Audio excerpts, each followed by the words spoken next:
It was a Thursday like any other. At 7:10 a.m., Frank Holden entered the Willow Creek Diner as he had for years. The wind was sharp that morning, bending the flagpole outside with stiff insistence. Inside, the diner was already alive with the slow rhythm of routine, plates clinking, coffee brewing, the low hum of morning radio beneath conversations no one truly listened to. Frank sat in his regular booth by the window, just as the sunlight crusted over the town's grain silos, pouring through the glass and catching on the frayed edge of his jacket. He adjusted it slightly. The fabric, worn and stitched with stories no one had ever asked about, seemed to soak in the morning light like old canvas thirsty for warmth. He sipped his coffee slowly, methodically, always with his left hand. His right bore the slightest tremble, unnoticed by most, but not by the girl at the counter who watched everything quietly. She was young, barely in her 20s, with a notebook filled more with doodles than orders. She often worked the early shifts, and she had big asterisk in to notice Frank's quiet routine. Toast, coffee, and silence. And always the seat by the window. Always the jacket. Outside, the town had already big asterisk in to stir. School buses hissed along icy roads. Trucks delivered bread and milk to the market 2 doors down. And inside the diner, nothing seemed out of place, until the boy in the booth near the register pulled out his phone and pointed. A low rumble grew louder. It started with the distant growl of an engine, the kind that turned heads before it was seen. Then came the sound of tires screeching, sharp, sudden, impossible to ignore. Every fork paused. Every head turned. A black SUV with military plates pulled up in front of the diner. Not speeding, but with urgency. Another sleek vehicle followed, both coming to a stop with practiced synchronicity. Doors opened, crisp and efficient. 3 uniformed soldiers stepped out. Their boots hit the pavement with the weight of purpose. At first, no one inside moved. The waitress by the counter stood frozen, coffee pot suspended mid-pour. A man in a sheriff's uniform, seated near the door, instinctively straightened his collar. Even the teenagers in the back, who had been laughing earlier at Frank's jacket, grew silent. The door to the diner opened with a soft chime. Lieutenant Colonel Matthew Blake entered first. Tall, composed, his eyes swept the room like searchlights in a darkened hall. He said nothing. He walked straight past the stunned customers, past the frozen staff, past the manager who suddenly looked unsure whether to welcome or step aside. He stopped directly in front of Frank Holden. And then, without a word, he raised his hand in a firm salute. Time itself paused. The chime of the door faded. A spoon fell to the floor with a metallic clink, but no one looked. The colonel's posture was absolute, his expression resolute. The salute was not casual. Not ceremonial. It was the kind of gesture that carried history. Frank Holden did not return the salute immediately. He blinked, eyes shifting slightly from his coffee to the face in front of him. Recognition stirred like a breeze through brittle leaves. And then, with the quiet grace of someone who had once led men through fire and ash, he stood. His movements were slow, not weak, deliberate, not hesitant. And then he returned the salute. The moment stretched. The room held its breath. To the waitress, it felt like the diner had become a church. Something reverent had entered the air. The teenagers sat still, hands now buried in laps. A father near the back placed his hand gently on his son's shoulder. From behind the colonel, a younger officer stepped forward, carrying a long, dark case. He opened it slowly, reverently. Inside rested a shadow box. Silver Star. Valor Cross. Combat Service Ribbon. Pins dulled by time but not forgotten. Each medal nestled in black velvet, gleaming softly under the diner's harsh fluorescent lights. The young officer stood quietly, letting the box speak for itself. There were no speeches. No television cameras. Only the hush of understanding settling over the room like a blanket. Lieutenant Colonel Blake finally spoke, his voice low, but clear enough to be heard by every person in the diner. He carried my father out of Alcazar under mortar fire. The man in this jacket didn't just save a life. He changed the course of a family. Frank looked at him, eyes unreadable but soft. No pride. No resentment. Only that quiet, steady humility that war tends to brand into the soul. A long pause passed before he gave the faintest nod. Outside, a school bus driver had stopped his vehicle and stepped out, hat in hand, standing silently at attention beside the road. He had seen the military vehicles. He had seen Frank. And he remembered. Inside the diner, chairs scraped quietly as patrons stood. One by one. Slowly.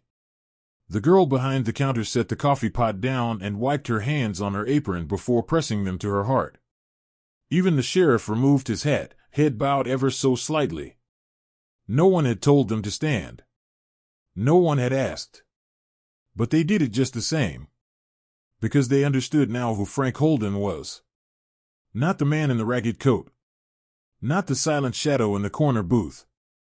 But a man who had once worn the cloth of the nation with honor, and who, without complaint or expectation, had faded quietly into the margins of civilian life.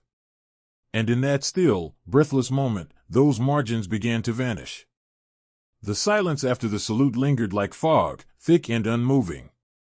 Then came the soft scrape of chair legs on tile as Frank sat back down, his hands resting on either side of his cup. The salute had ended, but its echo remained. It was in the stillness of the room, in the unspoken apologies tucked behind lowered gazes, and the way people now looked at Frank not as a ragged figure in the corner, but as something revered. Lieutenant Colonel Blake remained standing, the faintest emotion visible in the lines of his face. He motioned to the younger soldier, who stepped forward again, this time holding a folded paper and a polished wooden frame. "Mr. Holden," Blake began, his voice steadier now, "this was meant to reach you years ago." "It didn't. But it belongs to you." He placed the items on the table carefully. One was a formal letter on Department of Defense stationery, the other a certificate of commendation bearing Frank's name in large, deliberate script. Both documents had been signed by generals and commanders whose names meant little to the average diner customer, but carried the weight of a country to those who understood. Blake didn't elaborate. He didn't need to. Everyone now understood why the jacket had been worn thin. Why the man behind it never asked for more than coffee and toast. The young soldier, no older than 25, looked visibly moved. He stood with straight posture, yet his eyes betrayed a reverence that could not be taught, only earned. He turned the shadow box slightly, so the metals caught the morning light. An older man near the door, Harvey, a retired mechanic, removed his cap. "I served too," he whispered to no one in particular. "That's a Valor Cross. You don't just get handed one of those." The boy who had mocked Frank earlier now stared at the floor, cheeks burning with something new, shame, maybe regret. His friends stayed quiet, the bravado drained from their posture. Frank didn't say much. He barely nodded. The memories were too loud. The roar of helicopters over desert canyons. The frantic radio calls. The blood-soaked dirt of Alcazar. And the man he had pulled from the fire, his comrade's son now standing before him in full dress uniform. It felt distant, like someone else's story. But it wasn't. Outside, more people had in to gather. A passing jogger had stopped. Then a woman from the florist across the street. Word had spread like the warmth of dawn, soft and unstoppable. Inside, someone began to clap. Just one pair of hands. Then another. Then the room filled with applause, not the loud, boisterous kind used for performances or politicians, but something gentler. Honoring. Full of weight. Frank didn't stand again. He didn't need to. He simply placed one hand over the folded papers and the other gently on the edge of the shadow box. The moment wasn't his doing, but it belonged to him all the same. Later, when the clapping subsided and the soldiers had left, the diner began to move again, tentatively, like limbs thawing from cold. The waitress brought Frank a fresh cup of coffee without asking. The manager, usually terse and distant, walked over and asked if he'd be willing to autograph the certificate so they could frame a copy for the wall. Frank smiled faintly. He said no. He didn't want his name on the wall. But he did ask for one thing. Put up the names of the men who didn't come home. It was the longest sentence anyone had heard from him in years. By noon, the certificate had been copied. A small group began gathering stories from others in town, those who had served, those who had lost someone, those who had quietly watched a man in a tattered jacket drink black coffee and remember the fallen every Thursday. Someone found an old wooden frame in the back storage room. Another offered a weathered American flag from their father's funeral chest. The frame went up first, followed by a temporary sign, reserved, in honor of Sergeant Frank Holden. That afternoon, the boy who had laughed came back in alone. He didn't sit at Frank's table. He didn't order anything. He just stood near the window for a moment, looking at the frame, the medals, the empty plate now kept full of fresh toast each Thursday. Then he left a note, folded once, and placed it quietly under the edge of the saucer. No one read it aloud. But someone saw the first words. "I didn't know. I'm sorry." By the end of the week, a simple plaque was added beneath the window. It read, "This seat is taken, not by a man, but by memory, courage, and quiet honor." Frank never mentioned the morning again. He came every Thursday, as he always had. The same jacket. The same coffee. The same silence. But now, people noticed. They offered nods. Some saluted. A few veterans stopped to exchange a glance that said more than any words could. And outside the diner, where the morning light struck the glass just right, his reflection blended with the medals behind him, a quiet silhouette shaped by sacrifice and service. Not every war ends with victory. Not every hero comes home to parades. But on that Thursday, in that small-town diner, a salute gave a man back his name. And in doing so, gave the town back its soul. The next Thursday came with a stillness that felt different. Not the usual hush of early morning, but something more reverent, as if the town itself had adjusted its rhythm. Willow Creek had always been a quiet place, where routines moved like the hands of an old clock, predictable, unchanged. But now, even the air outside the diner felt quieter, more aware. Frank Holden walked in at exactly 7:10 a.m. He didn't pause at the door. Didn't glance at the growing number of people beginning to take notice from the sidewalk. Some stood with hands in pockets, not quite knowing what they were waiting for.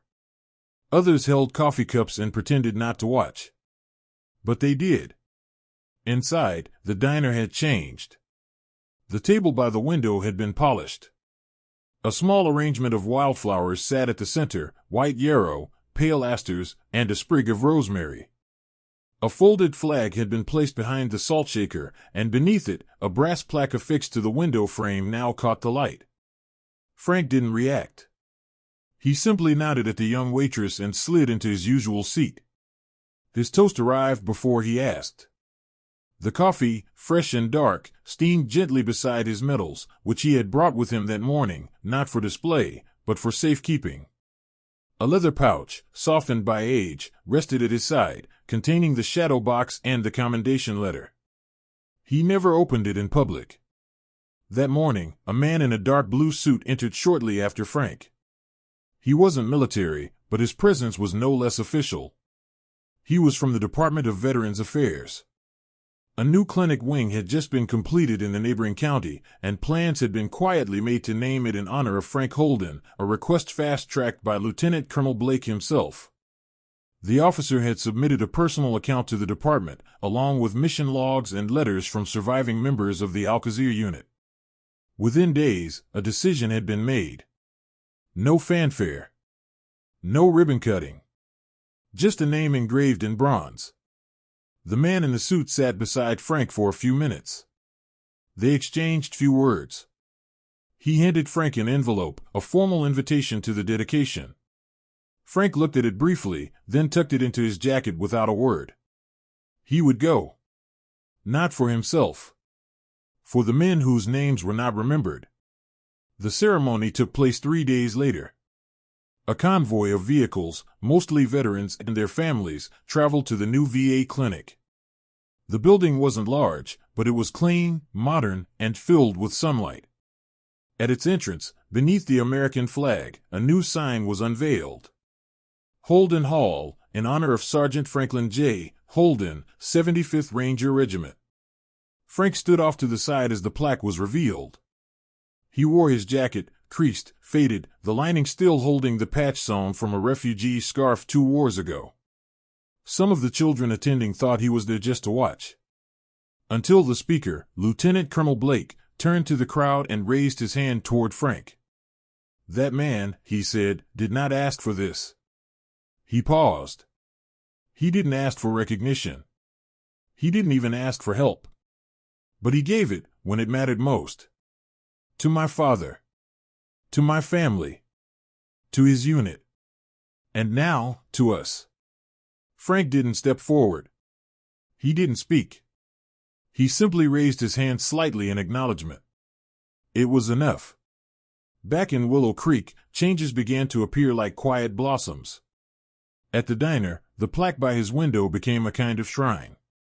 Every Thursday morning, someone new would leave something there. A folded flag. A single white carnation. A note.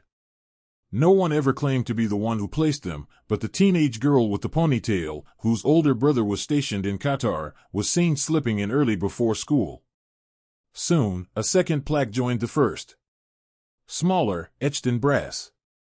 In honor of those who wore the cloth of our nation, Sergeant Frank Holden's table. The plaque wasn't just about him. It was about every quiet veteran, every sacrifice made without recognition. It was about people like Frank who bore their battles long after the war ended, wearing their stories in silence, and scars, and jackets that no longer fit. By the end of the month, the manager of the diner had replaced the generic landscape paintings with black and white photographs of local veterans, some smiling, some solemn, some gone. The town librarian started a veteran oral history project. Teenagers who once mocked or ignored Frank now volunteered to transcribe those interviews. One boy, Jason, the loudest of the group who had laughed that morning, began visiting the VA clinic every Saturday. At first he just delivered mail. Then, he started helping older veterans navigate their phones, set up email accounts, read texts from grandkids. He said little about what had changed him. But once, when asked by a counselor, he answered, "I watched the whole room stand for a man no one had seen before. And I realized I'd been blind." Even the waitress, the one who had once kept her eyes down, began placing coffee at the table without asking. Every cup was hot. Every refill quiet. Frank never made a speech. Never explained what happened that morning. But the town knew. The story moved through them like wind through wheat, quiet but unstoppable. It became something they shared. They called it the morning the town stood still. But what truly mattered came after. Because from that stillness, something began to move. Frank Holden continued coming every Thursday. The window seat never waited long. At 7:10 a.m. sharp, he would enter the diner, jacket zipped up even in warm weather, boots tracing the same slow path over the tile. His silhouette had become as familiar to Willow Creek as the sound of the train whistle at dusk or the church bell on Sundays. People greeted him now, but he never encouraged more than a nod. Some would try to thank him, veterans, students, even out-of-towners who had heard of the man in the ragged jacket. But Frank had no interest in being a monument. His service, his pain, his quiet devotion, none of it had been done for applause. Still, things had changed. The table by the window remained reserved, even when Frank wasn't there. A small wooden sign with his name stood beside the plaque, and fresh flowers continued to appear without fail. No one claimed credit. Some suspected the florist, others the teenage girl with the ponytail. It didn't matter. Every gesture was an offering, not to a man, but to the idea he had come to represent. Every Thursday, the same order, black coffee, one slice of toast. The same routine. He would sit for exactly 35 minutes, drink his coffee slowly, watch the sunlight move across the linoleum floor, then leave with the same quiet nod he'd always given. One Thursday in late spring, a child entered the diner with his father. The boy was barely tall enough to see over the counter, clutching a cap embroidered with a gold star. They sat across the room, near the soda fountain, and watched Frank for a while. Eventually, the boy walked over, uncertain, holding a small note folded 3 times. Frank looked at him but said nothing. The boy placed the note on the table and whispered, almost inaudibly, "My big brother was a Marine." Frank nodded once. The boy reached out and touched the sleeve of Frank's jacket, the same sleeve that had once drawn ridicule, the same sleeve now handled with reverence. And then the boy returned to his seat. Frank read the note when he was alone. It was written in blue crayon. Just 3 words. "Thank you, sir." The next week, 2 young recruits from Fort Morrison came into the diner in uniform. They didn't approach Frank directly. Instead, they waited until he had finished his toast, then stepped quietly to his table. Neither spoke. Each touched the frayed fabric of his sleeve, just briefly. Not for luck. For grounding. They returned the next week. And the next. Sometimes others joined them, cadets, veterans, even civilians who had no stories of their own but felt drawn to the quiet man by the window. Frank never asked questions. He never told his own story. But his jacket did. Its seams were worn thin, its edges sun-faded. The refugee patch inside remained untouched, a private relic of a time few would ever understand. Once, someone offered to buy him a new coat, handing him a gift card and insisting it was the least they could do. Frank had only touched the sleeve of the new coat, then politely declined. Later, when asked why, he said nothing. But he had looked at his jacket, gently running his hand across the worn fabric. As if to say, this jacket has walked through fire. It carries more than warmth, it carries memory. One evening, long after the diner closed, the owner stayed behind. He had something to hang. It was a photograph, recently developed and printed large. Frank Holden, seated at his table, steam rising from his coffee, the flag behind him in soft focus, his jacket lit by morning sun. It was placed above the booth. No caption. No name. Just presence. Years passed. The town changed. New families arrived. Children grew up. The diner added Wi-Fi and expanded its menu. But the table by the window remained the same. Every Thursday at 7:10 a.m., Frank came. Until one week, he didn't. The next Thursday, the chair stayed empty. The flowers still appeared. The toast was made anyway. Then, word spread, quietly, respectfully, that Frank Holden had passed in his sleep at the age of 81. No fanfare. No final speech. Just a folded flag and a simple service at the town cemetery. But the funeral wasn't simple.